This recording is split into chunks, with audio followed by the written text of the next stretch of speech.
en punto de las 8 damos comienzo a este Twitter Spaces y esta noche tenemos con nosotros al doctor en economía, profesor en macroeconomía, finanzas públicas, economista en Argentina, también es se especializa en emprendimiento de negocios y cadenas de valor en UCA y es consultor y empresario. Él es Guillermo L. Coverton. A ver, ahorita que el doctor Guillermo aquí me diga, le hablo de usted, ¿cómo te sientes más cómodo? Guillermo, ¿cómo estás? Buenas noches.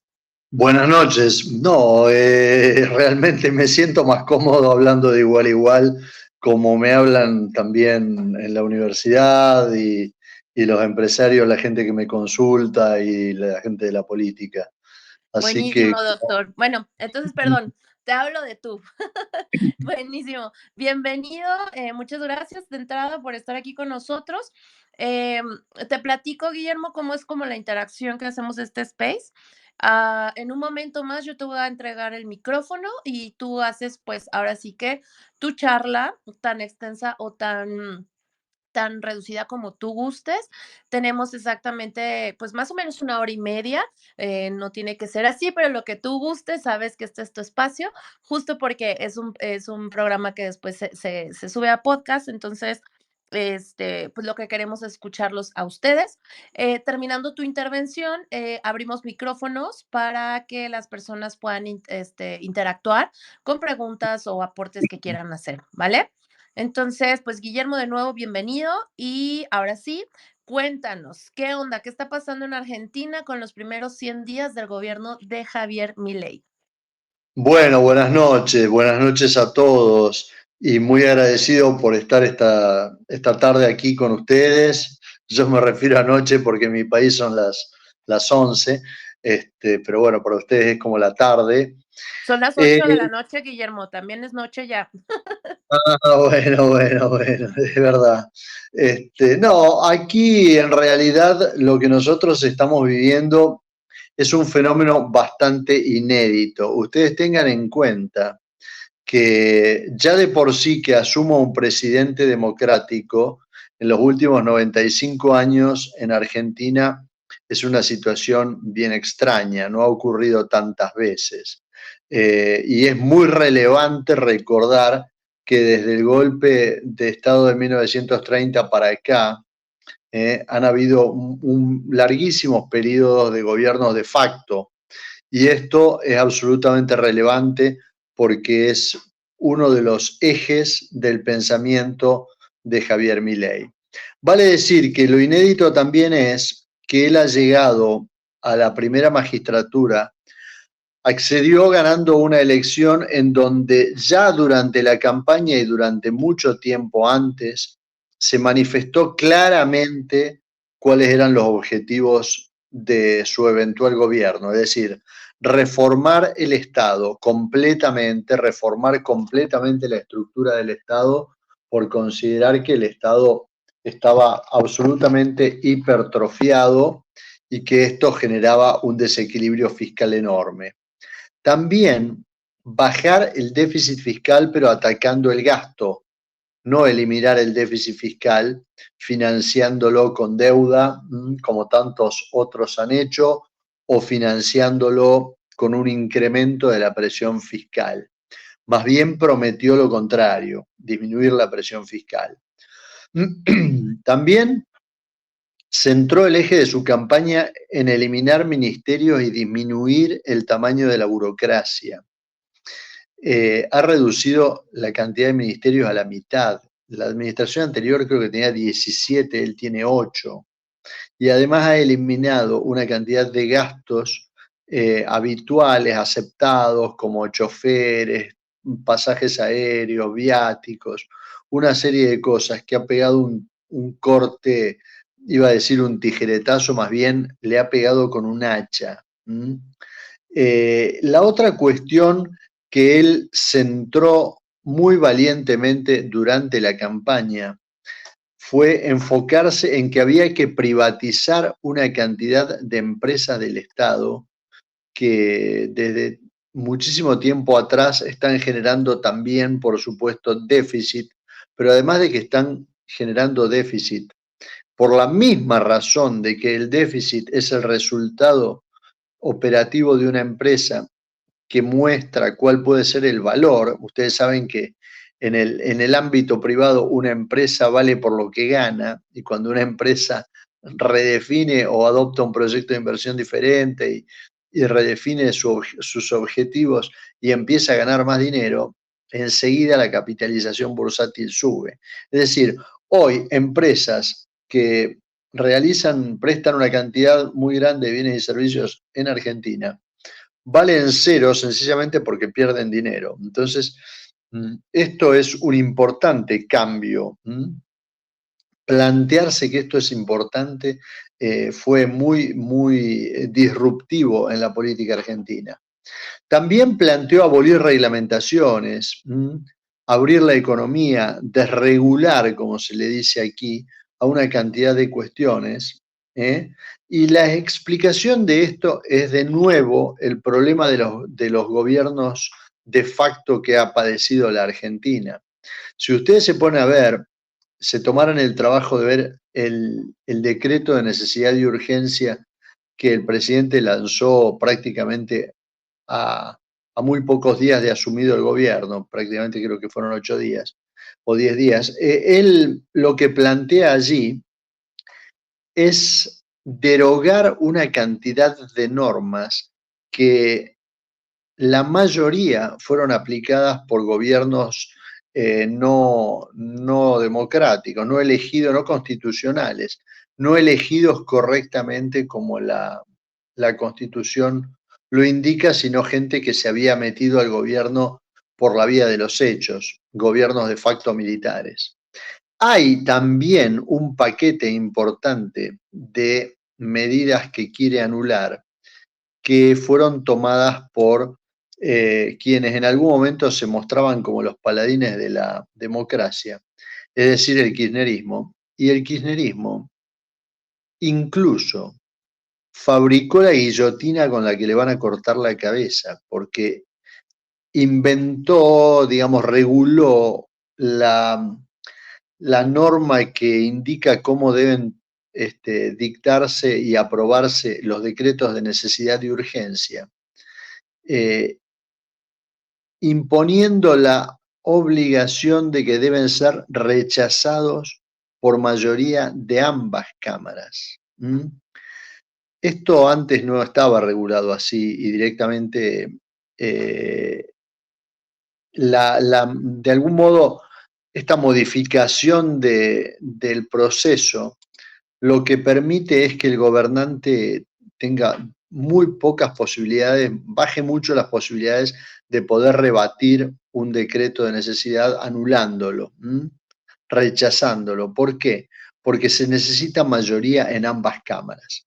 Recientemente la Cámara de Senadores, ustedes recuerden que Argentina tiene un sistema bicameral en su gobierno federal. Argentina es una confederación de 19 estados preexistentes que son sus provincias. Estas también tienen un poder legislativo, por supuesto, las legislaturas provinciales. Algunas, como Córdoba, son unicamerales, otras, como Santa Fe, son bicamerales. Pero el legislativo nacional, federal, de la Confederación, es un legislativo bicameral. La Cámara de los Diputados representa a los ciudadanos. Por ende, por aquel principio de que no hay tributo sin representación, las iniciativas parlamentarias de tributos tienen que pasar siempre por la Cámara de Diputados, tienen que ser iniciadas en la Cámara de Diputados.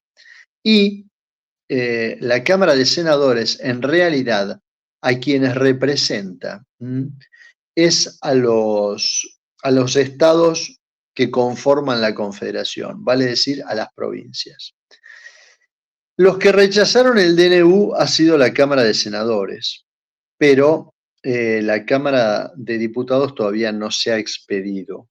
Hay analistas que creen que la Cámara de Diputados no va a poder juntar representantes para rechazarlo, en cuyo caso el decreto quedaría firme. Pero además hay en trámite legislativo una ley de desregulación muy importante. El objetivo de todo esto es barrer con una enorme cantidad de decretos y de legislación que incluso podrían ser tildadas de inconstitucionales si empezara a funcionar el Poder Judicial con independencia. La más grosera de todas, por ejemplo, es el control de cambios. El control de cambios en Argentina es una medida poco menos que de guerra. En democracia no se conocen sistemas de control de cambios tan férreos. Y generaba una brecha entre el valor del dólar en el mundo y el valor del dólar que pagaba el Banco Central a quienes exportaban. De más del 50%, llegó por momentos a estar cerca del 100%. Estuvo en el 70% la mayor parte del tiempo. Entonces, este tipo de normas, ustedes podrán imaginarse, generan un ruido impresionante en el mundo empresarial, en el mundo comercial, incluso en el comercio exterior. Es imposible tener comercio exterior con semejante distorsión cambiaria, porque no solo quienes exportan reciben menos de la mitad de lo que producen, sino que al mismo valor las importaciones estarían siendo subsidiadas. Esto nadie se para a pensarlo en general, o son pocos los que se detienen en esto, pero es fundamental. Por eso el comercio exterior argentino estaba colapsado, porque ni siquiera te permitían comprar dólares a ese precio oficial ficticio para pagar tus importaciones anteriores. Esto generó una enorme deuda de empresas nacionales para con sus proveedores del exterior. Pero básicamente yo lo que les quiero destacar es que el planteo es abrir la economía, el planteo es cerrar la brecha cambiaria.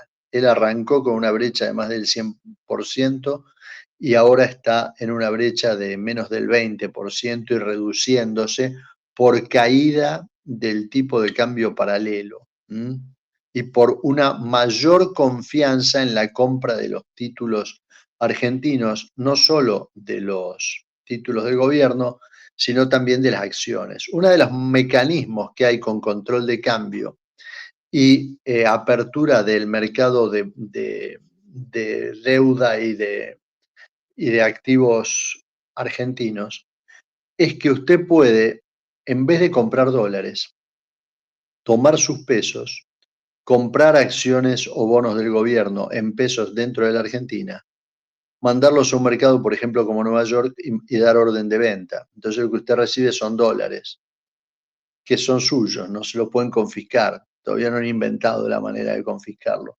Entonces, esta operatoria de compra con digamos, una contraoperación de venta inmediata al contado, genera un mercado de contado con liquidación, que es un tipo de cambio de dólar transparente que permite entender cuánto cotiza la moneda argentina en el resto del mundo. Entonces, bueno, este es un termómetro de la brecha cambiaria muy importante. Otra de las cosas que Milei dijo desde que empezó su campaña es que iba a dejar de perseguir al agro. El agro en Argentina está discriminado, siendo el sector que genera el mayor ingreso de divisas. Esto es muy importante enfatizarlo porque hay gente que dice, hay sectores que exportan lo mismo que el agro. Por ejemplo, siempre ponían de ejemplo, yo creo que esto ya ni siquiera ahora debe ser cierto, a la industria automotriz. La industria automotriz en realidad exportaba mucho, pero importaba por lo mismo. Vale decir que no tenía un saldo positivo de ingresos de divisas. La gran diferencia con el agro es que el agro importa una fracción muy pequeña de lo que exporta. Entonces genera un gran ingreso de divisas. El agro ha sido siempre discriminado porque saca de la zona de confort a la industria y a todos los demás sectores, al comercio, a los servicios, porque genera, cuando el agro opera bien, genera una caída muy fuerte del dólar y un dólar crónicamente más bajo que con todas estas intervenciones. Entonces, otra de las cuestiones que planteó previo a ganar las elecciones era eliminar el déficit fiscal lo más rápido posible. Ha logrado superávit fiscal mes por mes. Esto es muy importante porque de alguna manera lo que ha logrado es que caiga la demanda, digamos, la necesidad de emitir moneda sin respaldo que no tiene como correlato, no hay una verdadera demanda genuina de moneda, entonces esto generaba una fuerte inflación. Ustedes vean que la inflación de diciembre, que superó el 25% en un solo mes, hay países que no tienen 25% en una década. Argentina en un mes tuvo 25% de inflación. Cayó prácticamente en un 20% de ese nivel al siguiente mes, a enero, que estuvo cerca del 20%. De enero a febrero, el nivel de inflación cayó un tercio. De casi 21 cayó a menos del 14. Y lo que nosotros estamos proyectando es que para marzo la inflación va a ser de un dígito. Va a estar claramente por debajo del 10. Va a estar más cerca del 7,5 que del 10.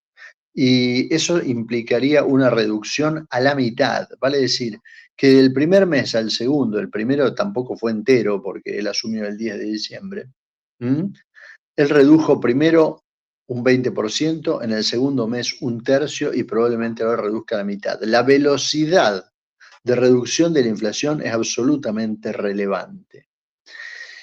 Por supuesto, esto genera algunos efectos muy fuertes. ¿Ustedes qué harían si ven que la inflación se frena y tienen algunas dudas sobre sus niveles de ingresos y todo lo demás? Bueno, claramente la gente frena un poco su consumo, ¿no? Cambia su patrón de consumo. Esto trae como correlato una clara recesión, pero además, si ustedes ven que los precios no siguen corriendo, ustedes antes ni siquiera compraban lo que necesitaban para este día o para esta semana o ni siquiera para el mes. La gente compraba mucho más porque sabía que sus ahorros iban a perder capacidad de compra. Esto se está frenando porque además las restricciones a la compra de activo externo o las restricciones a colocar el dinero a niveles de rentabilidad que lo protejan de la inflación han desaparecido. Hoy prácticamente todo el mundo tiene depósitos remunerados en el sistema financiero y el que no sabe ni cómo hacerlo se abre una cuenta en una empresa muy conocida que se dedica al comercio electrónico y a mandarte lo que quieras comprar a tu domicilio, que fue fundada por un señor argentino que ahora vive en Uruguay, no voy a decir cómo se llama para que no parezca una publicidad, pero ustedes ya saben de qué hablo. Y abriendo una cuenta en este sistema, la gente recibe de remuneración, de intereses por sus depósitos, prácticamente lo mismo que pagan los fondos comunes de inversión basados en colocaciones bancarias. Es decir, se ha democratizado la posibilidad de acceder a protegerse de la inflación de tal modo, es tan generalizado esto hoy, que la gente está cambiando su patrón de consumo, está empezando a ahorrar. Ahorrar es una virtud, no es un defecto. El keynesianismo lo vendió esta mentira de que el ahorro es un problema.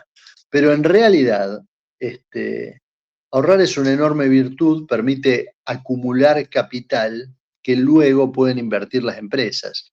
Ningún país puede crecer genuinamente sin ahorro. El tema es que Argentina ha pretendido siempre crecer con el ahorro de otros países, pagando tasas de interés altísimas, que son más altas que la que usted puede recibir en su país, y luego defolteando la deuda, lo cual por supuesto que no puede durar mucho tiempo. Entonces, bueno, lo que vemos es que a la vez, al frenarse la inflación, hay un fuerte cambio de precios relativos esto también es algo que no siempre se pone énfasis, pero ustedes, los que han vivido algún proceso de, aunque no sea mucha inflación, se deben haber dado cuenta enseguida que los precios relativos, los precios de un bien medido en la cantidad de unidades de otro bien que se pueden comprar, cambian drásticamente. Así como cambian cuando la inflación crece, del mismo modo se revierten cuando la inflación se frena. Entonces, esto genera que el consumidor haga una pausa en su plan de compra, hasta tener un poco más claro cómo va a ser la canasta de bienes que va a poder comprar. Bueno, entonces, ¿qué otra cosa importante se ve? Bueno, la otra cosa importante que se ve, que incluso hoy fue destacado por un periódico británico que se supone que se especializa en economía, tampoco voy a decir cuál es, pero supongo que ustedes ya se imaginan. Y considerando que los británicos no es que tienen una particular simpatía por los argentinos, nunca la han tenido, aunque han hecho negocios por siglos, en realidad han dejado pendientes de resolución una cantidad de conflictos que son inaceptables para la Argentina. Pero con esto quiero decir que el análisis de un medio británico en general no tiende a apuntalar el crecimiento, la prosperidad de la Argentina, sino más bien a ridiculizarlo. Pero pese a eso, este medio hoy reconoce que el programa de Milei va por muy buen camino en todo lo que tiene que ver con la economía. La reducción de la brecha le ha generado un impacto enorme. De la brecha me refiero a la brecha cambiaria entre el dólar oficial y el dólar verdadero. El riesgo país cae como un piano. De alguna manera, los títulos públicos argentinos han mejorado su paridad y también el valor de las acciones argentinas que se negocian en el exterior. Pero por encima de todo, uno de los grandes logros, yo les decía que la deuda de empresas argentinas con sus proveedores del exterior era enorme, prácticamente llegaba a más del 80% del volumen del comercio exterior total anual. O sea, como yo le dijera que superaba 9 o 10 meses de compras de un ejercicio de 12 meses. Esta deuda existía porque cuando la empresa quería agarrar pesos y comprar dólares para pagar su deuda en el exterior, porque con pesos no se puede cancelar ninguna deuda, nadie los recibe, el Banco Central no se los vendía, alegando que no los tenía. Y bueno, entonces ustedes me van a decir, si no los tenía, ¿cómo hizo Milei para vendérselos? Sencillamente les dio un bono y les dijo, utilicen este bono, perdón, para pagar, y con este bono, de acá a un tiempo, el que lo tiene va a poder comprar dólares a la par, cuando se normalice un poco el comercio exterior. Entonces, la enorme demanda que tuvo este título también demuestra una reacción de los mercados frente a las medidas que se han tomado. Por supuesto que hay muchas cosas que están un poco detenidas, dirían en stand-by, por utilizar una locución en inglés que es muy conocida. De alguna manera están en una situación contingente, están esperando a ver qué pasa. Pero bueno, para esto y para profundizar todo esto, a mí me gustaría también darles la oportunidad a ustedes a que pregunten, no sé, aporten ideas, etcétera, porque una de las dificultades más grandes que tiene alguien que intenta explicar la situación de un país, especialmente cuando uno está viviendo en ese país, a quienes no viven, es que muchas de nuestras explicaciones por ahí transitan por un terreno en donde el lenguaje se puede tornar críptico o de difícil acceso para los demás. Y, y de algún modo, bueno, hay cuestiones que pueden ser para nosotros obvias y para alguien que nos escucha bastante complicadas de entender. Así que, dado que el tiempo no es infinito, y que es mucho más divertido cuando interactuamos, yo les propondría que si ya tienen preguntas, dudas o me quieren preguntar sobre alguna cosa que ustedes han escuchado, que les parece que ahí veo que hay alguien que levantó el dedo o algo, Pedro, coanfitrión, así que si ustedes ya me pueden preguntar. Eso, bueno, pues como ya escucharon al doctor Guillermo, a partir de ahora están listos los micrófonos para que soliciten la palabra para dudas, participaciones, también para que le den chance de tomar un poquito de agua. Interesantes sus aportes, la verdad, es bueno tener como estos datos referentes a lo que está sucediendo en Argentina, porque pues definitivamente, lo que se ve también mucho de este lado es mucho alarmismo y mucho, sabemos que hay gente inconforme, ¿no? Por la llegada de Milei al poder. Em, Hay gente con todavía con ciertas reservas y algunas, pues, siendo moderados en los resultados, porque, pues, evidentemente no podemos ahorita cantar victoria después de que, se tenemos casi toda una región plagada de colectivistas, ¿no? Pero, pues sí, es de reconocerse este dato que nos acaba de dar el doctor, por ejemplo, respecto a la inflación en Argentina, que de verdad era preocupante cómo ha disminuido en tiempo récord. Guau. Qué bueno, me da gusto por sobre todo por los ciudadanos, ¿no? Ahora sí, pues bueno, estamos esperando sus participaciones para que le hagan preguntas a nuestro invitado. Mientras vamos con Pedro, que creo que levantó la manita. Pedro, ¿quieres participar? ¿Tienes alguna pregunta? Claro que sí, querida Majo, muy buenas noches a todos. Buenas noches, estimado Guillermo Coverton, perdón. Este, un gusto y un agradecimiento, un reconocimiento que estés aquí dando tu tiempo con México Libertario para pues difundir las ideas de la libertad, en este caso, pues bueno, para difundir los resultados que tanto estamos esperando los libertarios de, de Milei allá por esos lares del sur, y contra pues todo relato de la izquierda que tenemos día a día, digo, no nada más en México, sino yo creo que en todo Latinoamérica, donde directamente los presidentes como López Obrador o como Petro, se encargan día a día de llorar, de decir cosas en contra de mi ley, y eso pues bueno,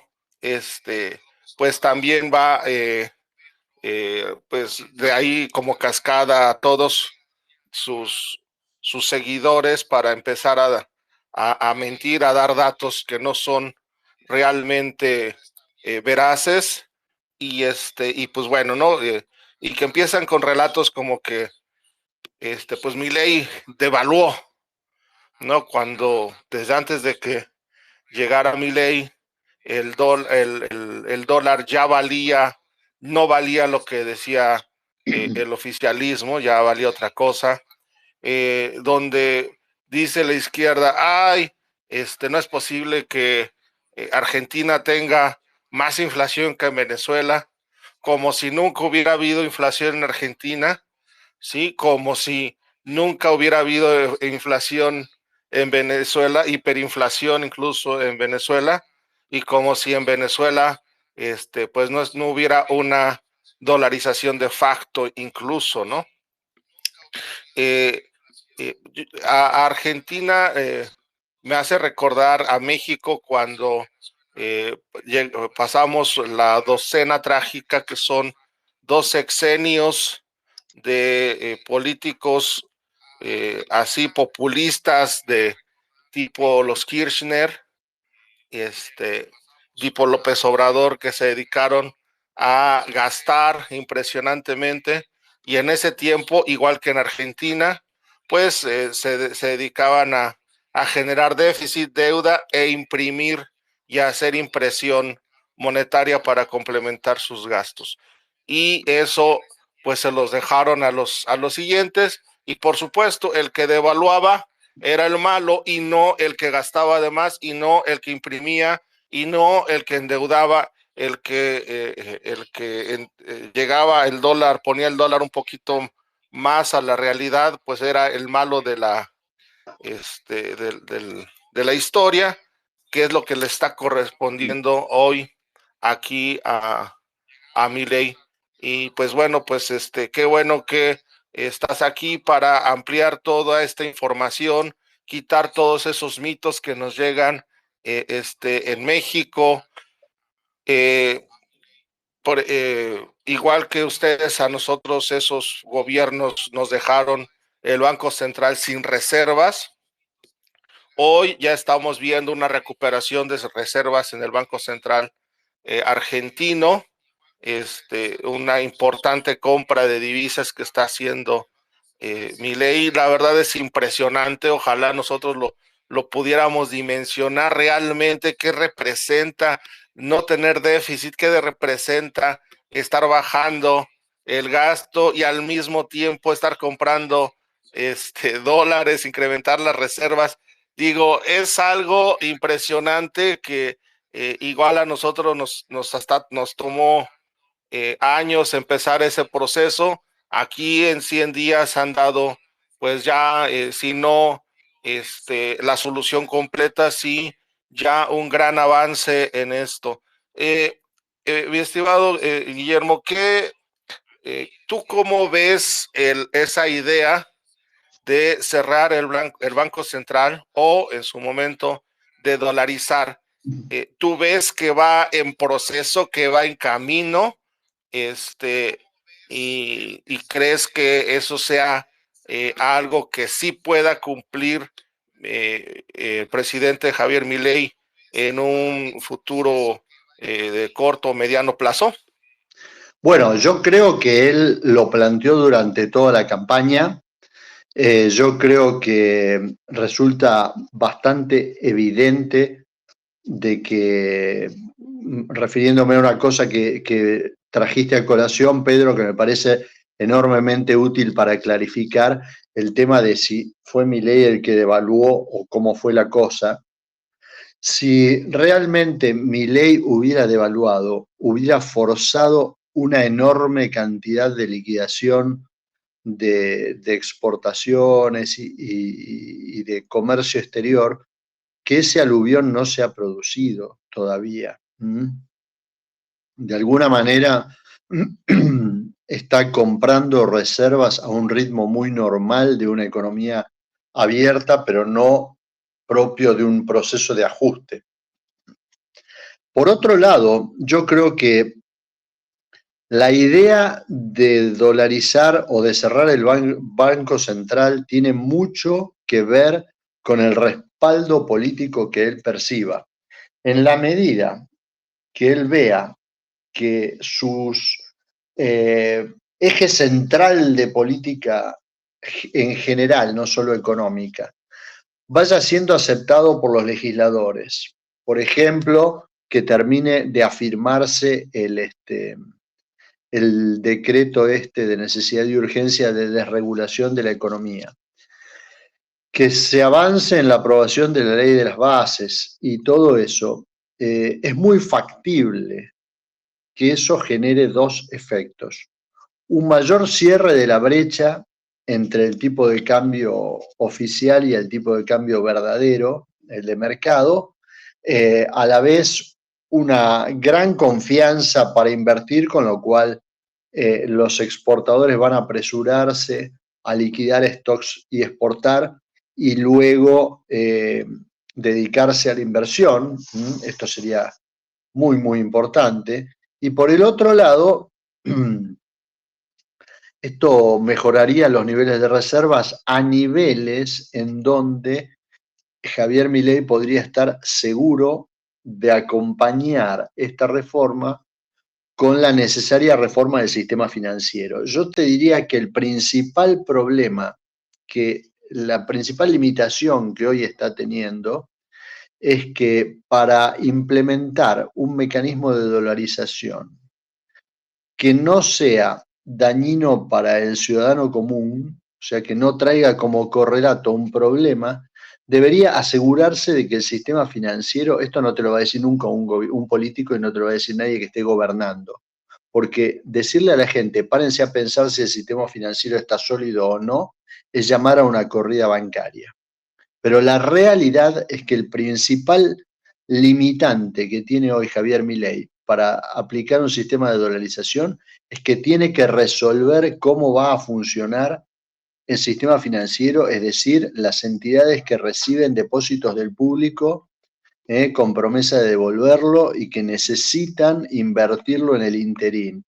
Vale decir que ustedes saben que Argentina tiene un sistema, como la mayoría de los países, financiero con encajes fraccionales y generar una corrida bancaria de todo el mundo que quiera retirar sus pesos para convertirlo a dólares y no dejarlo dentro del banco porque no se sabe si los bancos van a poder responder, es un problema real. ¿Y por qué digo yo que esto puede ocurrir? Porque la forma de salvar un sistema financiero siempre es con emisión y con préstamos del Banco Central, con operaciones de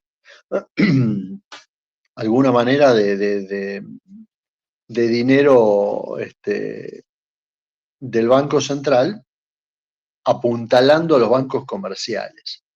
Entonces, hasta que Javier Milei no sepa que puede aplicar las modificaciones necesarias, no sería ni prudente, me parece. Y en esto choco con algunos, tengo colegas que dicen que lo tiene que hacer ya mismo.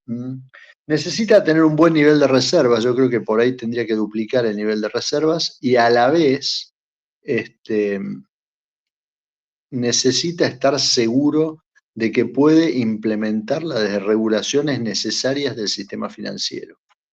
El sistema financiero argentino es muy pequeño, el nivel de bancarización es muy baja en relación a producto, el nivel total de depósitos en relación a la productividad de la economía es uno de los más bajos del mundo, pero de todos modos, el sistema financiero, un problema de solvencia del sistema financiero podría de alguna manera generar un problema político muy grande. Yo creo que el tema está por ahí. En caso de que le aprueben, de que quede firme, quede aprobado el decreto de necesidad de urgencia y que se avance con la ley base, yo creo que la tentación de volver sobre el tema de la dolarización y el cierre del Banco Central va a ser muy grande, porque generaría una enorme confianza para los inversores, tanto extranjeros como domésticos. Ustedes acuérdense que Argentina tiene prácticamente algo menos que un PBI en cantidad de dólares líquidos escondidos dentro del país. Los argentinos han ahorrado en dólares toda la vida. Y ese dinero está fuera de la economía, aunque esté dentro del país físicamente. Y ese dinero puede entrar inmediatamente cuando se recreen las condiciones de confianza que son imprescindibles para la inversión. Entonces yo creo que un poco el tema está ahí y el gran atractivo de la dolarización, que es un proceso que yo siempre he apoyado y he defendido y he creído que es una alternativa genuina, radica en que es muy difícil de revertir con posterioridad. Es decir, cuando vos sacás todos los controles, cuando vos volvés a la libertad, es muy difícil luego volverle a poner la cadena al esclavo liberto, porque el esclavo liberto conoce cómo vivió antes y se da cuenta cómo vive después. Así que yo creo que un poco el tema está por ahí. No sé si te contesté del todo, Pedro, pero espero que sí o estoy a disposición para cualquier repregunta. Ahí está, Pedro confirma que contestaste sus preguntas, Guillermo. 100% me puso, estoy sorprendido. No, es que si le abrimos el micrófono se agarra hablando y tenemos otro Hay más invitado aquí consultas, esperando. ¿no? Sí. Vamos con Alexander. Hola, Alexander Ubaldo, bienvenido, buenas noches. Buenas noches. A Hola, ver ¿qué si anda tal, por chicos? ahí. Ahí ¿Me está. escuchan? Hola, Alexander. ¿Sí? Sí, ¿qué tal, chicos? Sí, Muchas te gracias. escucha bien. Espero se encuentren todos bien. Guillermo, excelentes palabras. Muy interesante toda la situación en Argentina y pues qué bueno que Milei representa, como quien dice, esa esperanza de que tanto la ideología como los pensamientos de línea liberal o libertaria avancen no solo en Latinoamérica, sino en casi todo el mundo. Mi pregunta iría muy enfocada en esta conformación de el sistema parlamentario de ustedes, que mencionabas que era bicameral.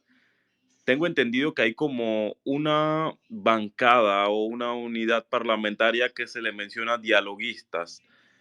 Estos grupos de parlamentarios, ¿qué tanta diferencias ideológicas tienen con el proyecto de Milei? O sea, ¿existe la posibilidad de que puedan ser como aliados del oficialismo en este caso? Y Sí, pues, claramente, sí, sí. sí, sí, sí.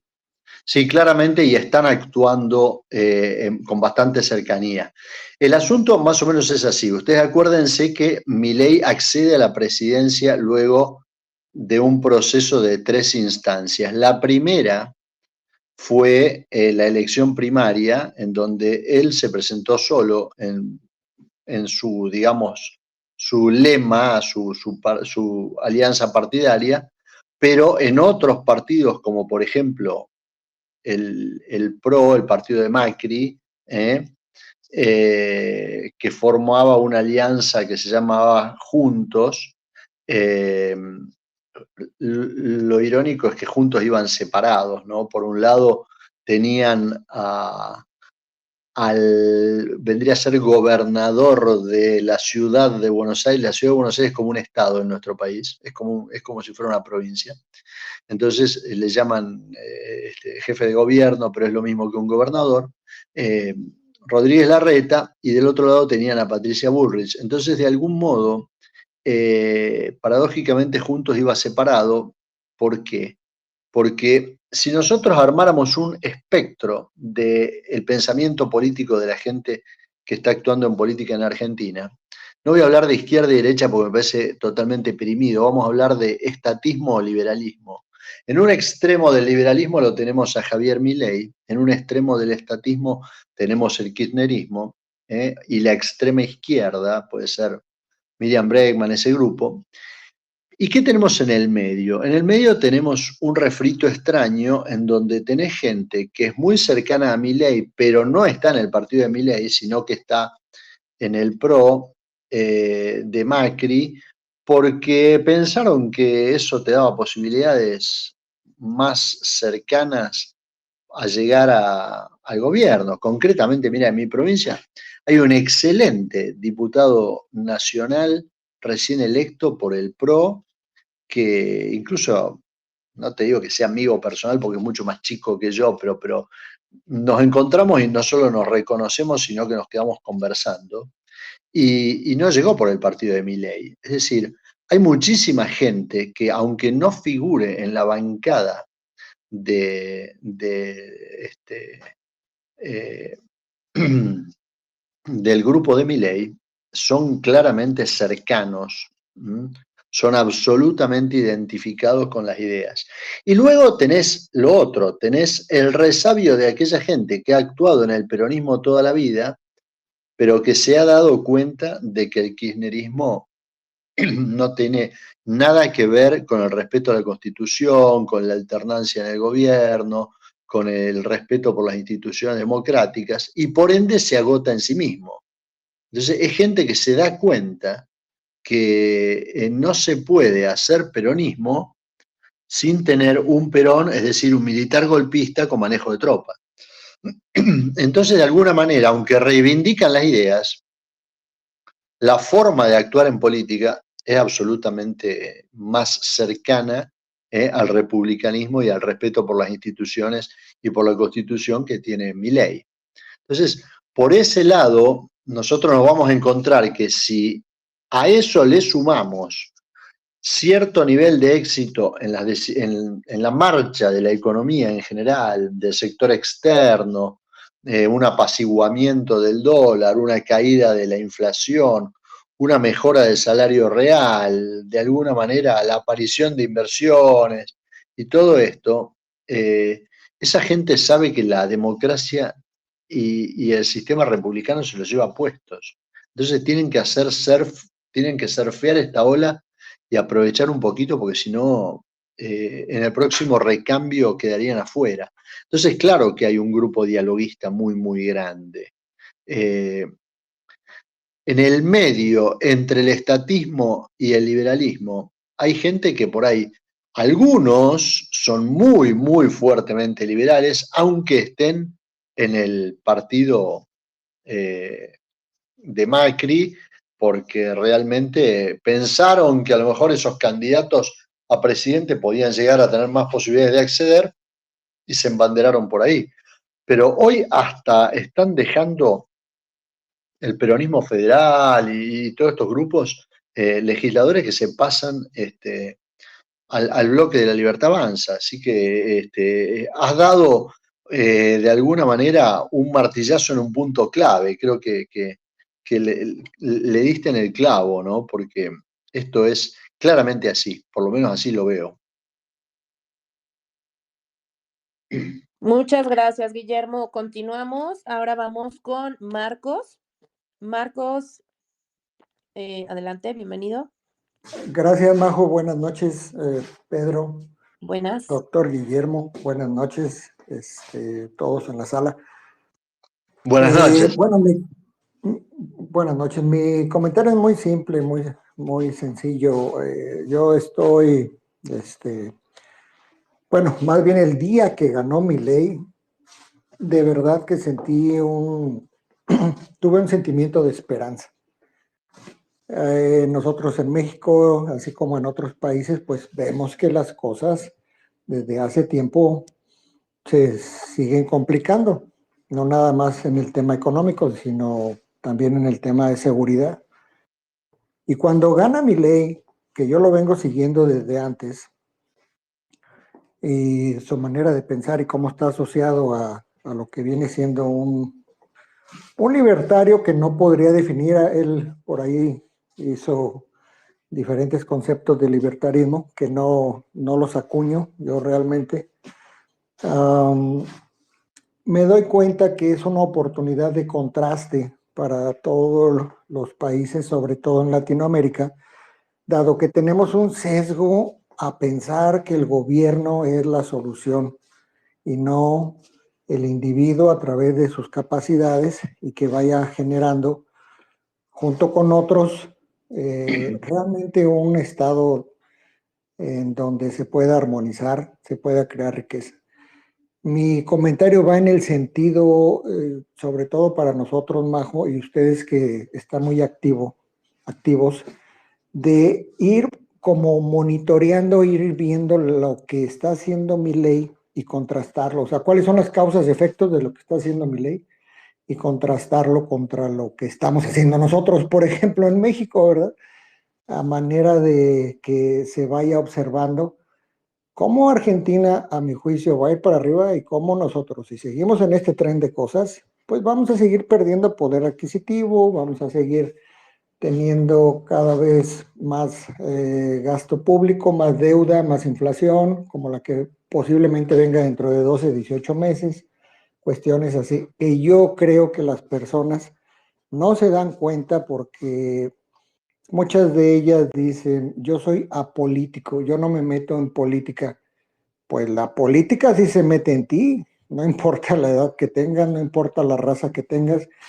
Y es mejor saber, por eso estos espacios valen oro, porque van, ¿cómo decirlo? Van tomando pequeños conocimientos de todo el universo de conocimiento de los principios económicos, políticos, sociales. Y a final de cuentas, creo que si no sabemos de principios, de fundamentos, no tiene caso estar en el abstracto, en el plano de los efectos, que es ahí donde la mayoría de las personas luego estamos. Mi comentario va en ese sentido, un agradecimiento a que están haciendo esto, a que tienen invitados de Argentina y al doctor Guillermo, pues gracias, ¿verdad?, por estar prestando su tiempo. Es todo mi comentario. Buenas noches. Buenas noches, Marco. Gracias. Gracias. Marco, adelante, doctor. No, que me parece muy relevante donde puso el foco Marcos, porque en realidad el gran debate que está dando Milei es plantear exactamente que tenemos que dejar de creer, lo ha dicho antes de la campaña, gana una elección a presidente con casi el 60% de los votos, diciendo el Estado es el problema y no es la solución. Esto del Estado presente es una mentira y un cuento. Los que verdaderamente generan riqueza son los empresarios. ¿Cuántas décadas hace que ustedes no escuchan esto en Latinoamérica? O sea, creo yo, coincidiendo con lo que decía Marcos, que está pegándole en el clavo, ¿no? Pero bueno, me gustaría saber cómo lo ven ustedes también.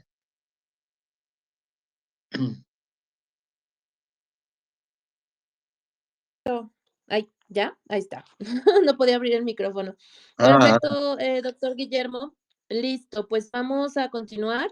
Les recordamos, si quieren pedir el micrófono, están invitados a hacerlo. Vamos a continuar con Ana. Nada más antes de darle el micrófono a Ana, recordarles que también hoy se realizó una entrevista con el mismo tema, los primeros 100 días del gobierno de Milei, pero en esta ocasión se invitó al doctor Ricardo Manuel Rojas. Él es profesor universitario y escritor y lo pueden buscar en YouTube, en el YouTube de México Libertario. Y bueno, también decirles que va a haber un evento libre presencial en en la UNAM. Los que son de México saben dónde es la UNAM. Este evento será realizado por México Libertario y Somos Innovación. El tema es la inversión en cambio climático y adaptación de mercados con Virgin Fayol. Ella es economista, Head of Climate Change for IDS de Mount McDonald, y va a estar moderando el profesor Gustavo Zabaleta. Este jueves 21 de marzo a las 5 de la tarde hasta las 7 de la noche en el auditorio Ho Chi Minh, en la Facultad de Economía en Ciudad Universitaria. Ahí está, no se lo pierdan. Y ahora sí, continuamos. Ana, bienvenida, bonita noche, qué gusto verte por acá. Hola Majo querida, hola Pedro, querido Víctor, gurú libertario, un gusto Guillermo. Yo soy la vicepresidente de la Alianza Libertaria Iberoamericana y bueno, me alegro mucho que estés acá en estos espacios de México Libertario que son realmente geniales. eh, y más que nada quería decir que bueno, los primeros 100 días de gobierno de Milei nosotros lo sentimos como si fueran más o menos 7 meses, 8 meses o un año, porque pasa de todo, todo el tiempo. Es realmente una ola de cosas que pasan sin parar realmente en este gobierno, porque, claro, viene un gobierno totalmente distinto eh, con una impronta totalmente distinta a lo que es la política acostumbrada o la política ya enquistada en lo que es Argentina y supongo que también en muchos países de Latinoamérica.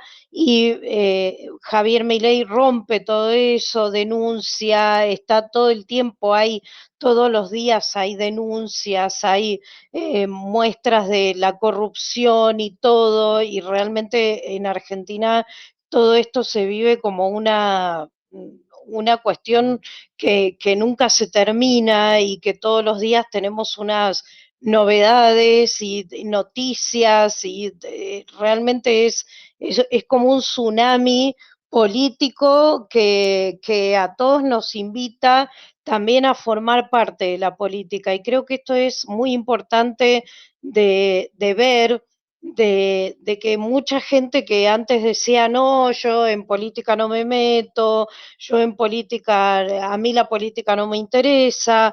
Bueno, creo que Javier logró también de alguna manera en hacer entender que todos formamos parte de la política y que todos tenemos que estar todo el tiempo también viendo estas cosas que suceden, que se destraban o que se revelan de las corruptelas, de las corrupciones, de los negociados, de la casta política justamente para poder desactivarlas. Y en Argentina, hoy justamente, bueno, en Argentina, en provincia de Buenos Aires, está habiendo una tormenta terrible con inundaciones en varios municipios, y hoy veía un ciudadano común que tiraba una bicicleta que le había dado el gobierno y decía: no quiero bicicleta, quiero que mi calle esté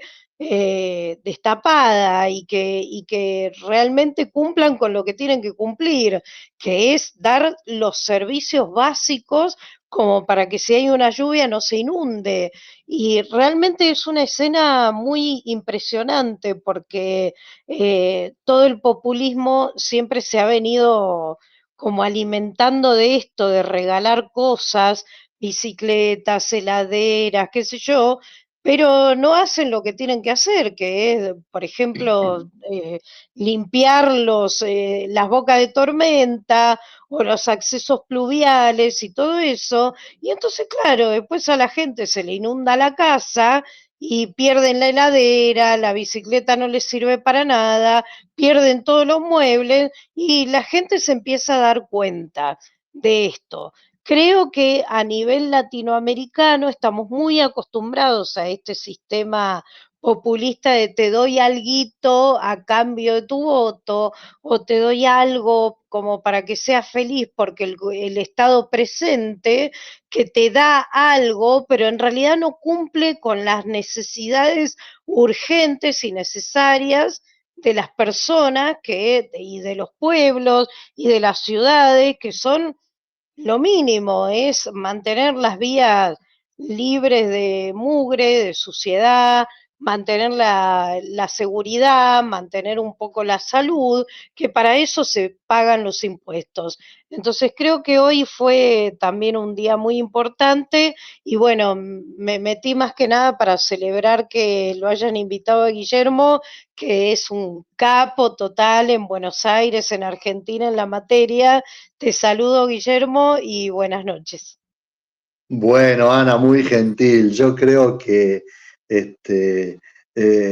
agradezco, bueno, enormemente tus conceptos y bueno, y la verdad es que me parece que has dado un poco en el clavo de que la participación política es esencial.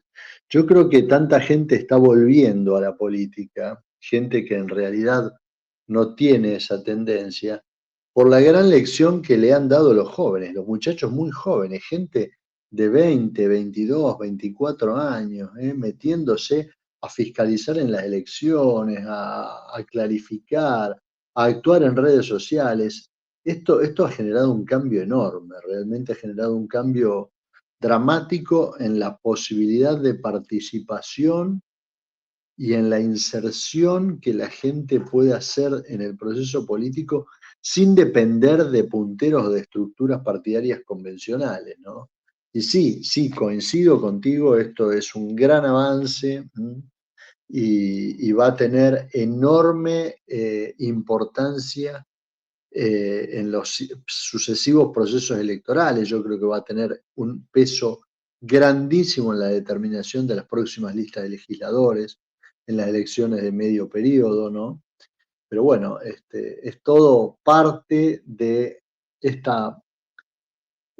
objetivo de replantear el funcionamiento de la política y acercarlo a las personas comunes, ¿no? Que deje de ser la política un negocio de una élite aristocrática o oligárquica más bien. Así que bueno, muy agradecido y no sé si alguien más quiere hacer algún comentario, alguna pregunta, alguna observación.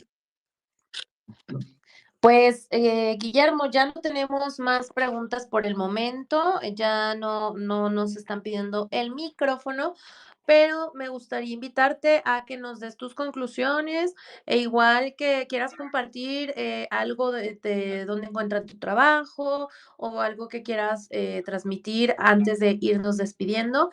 Adelante, este es tu espacio. Bueno, les agradezco nuevamente esta oportunidad de dirigirme a toda la gente de México Libertario.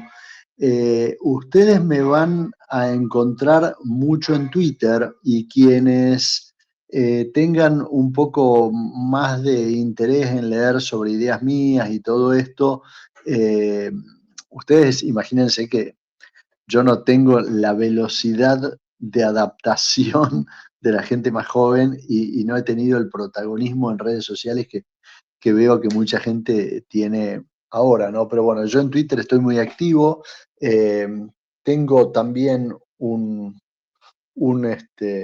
WordPress, un blog en el formato WordPress, que hay muchísimo material mío ahí, incluso hay videos y todo esto, y me parece que están haciendo un trabajo enorme todos los que dominan estas nuevas tecnologías y las ponen al servicio porque, por ejemplo, por ser sincero, yo nunca había utilizado Twitter para una reunión de este formato. Y me, Lo hizo muy bien, doctor. y me estoy Le enterando salió ahora. perfecto, ¿eh? Así que no, bueno, yo los quería invitar a que nos mantengamos en contacto. El que tenga consultas me puede mandar, la red que más uso es Twitter, pero hasta me pueden mandar mensajes directos, yo los contesto, no recibo tantos. Y bueno, y me parece que es digamos, el funcionamiento de México Libertario es un aporte enorme a consensuar y compartir y fomentar las ideas de la libertad en toda Latinoamérica. Totalmente, doctor. Oiga, y por último, bueno, perdón, te hablo de tú. Sí. Por último, ¿algún consejo que nos des a los mexicanos que estamos próximos a las elecciones? Hay gente que ha citado y ha mencionado cuando, por ejemplo, la gente que apoya al régimen actual, pues nos tira mucho o quieren como bajonear mucho a la población diciendo que siguen siendo millones los que apoyan al presidente y tal. Entonces lo que hacen es como decir que ellos controlan la narrativa, por ejemplo, en redes sociales, ¿no? Entonces toman de referencia a Milei y dicen, las tendencias en redes sociales no votan, sino pregúntenle a los argentinos, algo así. Hoy vi un post así. Entonces, preguntarte, doctor, ¿qué recomiendas, qué consejo les das a los mexicanos? No, bueno, yo le tengo una fe enorme a México por un punto que me parece importantísimo. La enorme virtud que tiene el sistema político de ustedes es que no permite la reelección, ¿no? Es una virtud que le debemos a Porfirio Díaz. Después del porfiriato nunca más se permitió que la gente se sentara ahí y no se fuera nunca más. Entonces, de algún modo, el oficialismo en México siempre está en una posición comparativamente con otros oficialismos, no con la oposición, sino con otros oficialismos en otros lados, está en una posición mucho más complicada. Yo creo que es muy importante que ustedes le den espacio y empiecen a darle visibilidad a aquellas personas que le generan confianza. A todo nivel, a nivel, digamos, así, de comunas, de comunidades pequeñas, a nivel de estados, empiecen a formar redes de apoyo a aquellas personas que ustedes consideran que están marcando una línea importante, porque en esencia lo que hay que romper es esta dinámica de los partidos hegemónicos que postulan siempre a la gente que ellos quieren y que les conviene, que en general es la gente que cuestiona poco, que tiene muy poca capacidad para estar ahí.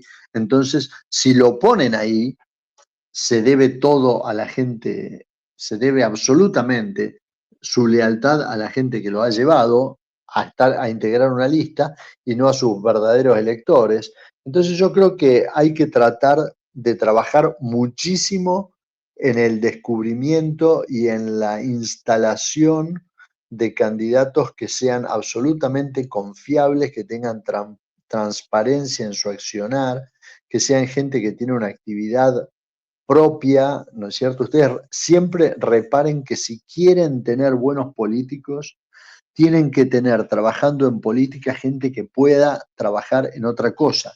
porque si no el que entra a la política no va a salir nunca más. Entonces, esto es tan importante, es tan enormemente importante, que por eso es clave poner gente que se haya desempeñado bien en el sector privado, porque esa gente va a poder volver. Es muy peligroso cuando nos dedicamos a instalar en la opinión pública e instalar como candidato a estas personas que por ahí no han tenido desempeño en la actividad privada, no han sido exitosos, entonces no les queda otra que meterse a la política, ¿no? Y esto creo yo que es lo que da origen a estos gobiernos que hemos estado padeciendo en Latinoamérica. No sé si alguien tiene alguna idea Total. más. Sí. Y yo totalmente de acuerdo. Fíjate que justo ahorita, no sé, en varios países está dando este fenómeno de que empieza a haber como una transición al poder hacia las mujeres y digamos que las mujeres que están compitiendo para la presidencia en México, que son dos las que están representando, una que es la del oficialismo y la otra sí viene precisamente de la iniciativa privada, es empresaria, trae un perfil ahí como muy particular. Entonces, eso creo que como libertarios, justo a mí me llamaba la atención, ¿no? Ella sabe lo que es pagar impuestos y no vivir 100% del Estado, ¿no? Como lo que hace algún político que solo vive de eso, que su vida depende de ganar de los impuestos de los ciudadanos, ¿no? Muy buen dato, Guillermo, muchas gracias. Dejo un último comentario que nos están dejando por acá, por parte de El Libertario, dice, Milei puso al liberalismo en el radar, nos toca a los libertarios comunicar las ideas, presentar los argumentos, tener los razonamientos y la paciencia para ayudar a las personas, una por una, a entender por qué les conviene más ser libres que esclavos y propiedad del Estado. Muy bien, pues Sí, ahí vos está. sabés que yo comparto muchísimo esto, comparto muchísimo porque en realidad eh, yo estoy de alguna manera incluso sorprendido gratamente, pues yo me he dedicado a difundir las ideas del liberalismo prácticamente desde que estaba en el colegio secundario. Cuando entré a la universidad era un antisistema total. Imagínense lo que era la universidad en los años 80 acá en Argentina, y además eran todas universidades estatales, manejadas por el gobierno. Entonces, era prácticamente como un hobby en donde pensamos que nunca íbamos a llegar. Es como cuando vos te dedicás a un deporte y decís, yo nunca voy a llevar a las Olimpiadas, pero me divierte encontrarme con mis amigos y todo lo demás y las reacciones que esto genera. Y me doy cuenta que hay una enorme influencia que nosotros podemos ejercer en la opinión pública, porque yo primero desde la universidad y después, digamos, en colaboración con una cantidad de fundaciones, organizaciones, partidos, alianzas, etcétera, estamos llegando a muchísimas más.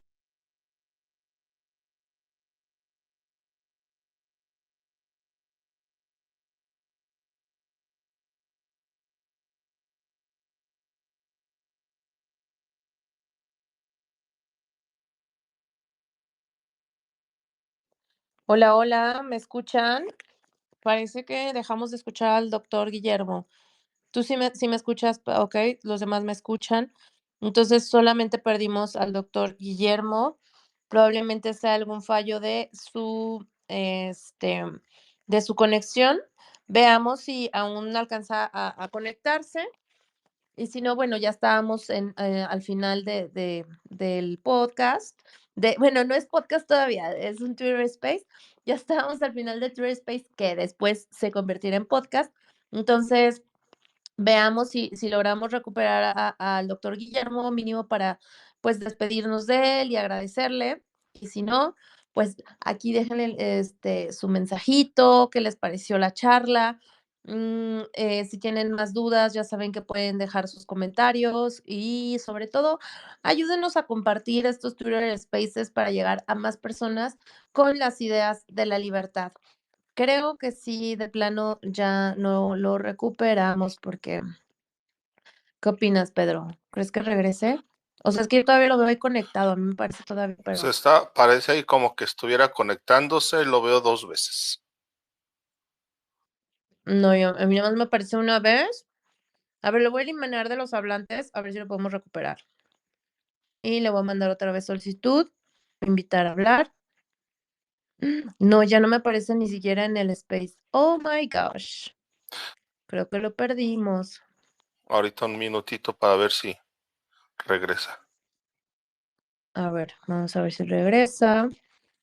Bueno, mientras, ¿cómo que les ha parecido la charla? A ver, levanten sus fingers, sus emojis, hagan algún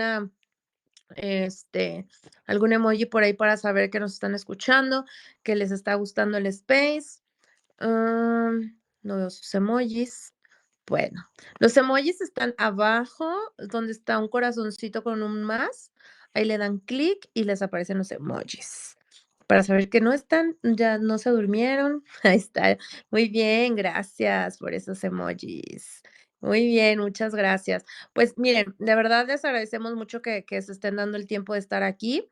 Igual dense el chance en los próximos spaces de pedir la palabra. No pasó nada, creo que se hace mucho más rico el space cuando hay el intercambio de argumentos, preguntas.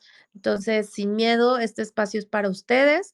em, y bueno, ya no le vamos a dar más vueltas, creo que ya el doctor ya no pudo regresar, una lástima, pero pues por ahí le podemos dejar mensajitos de que muchas gracias por lo que nos vino a compartir.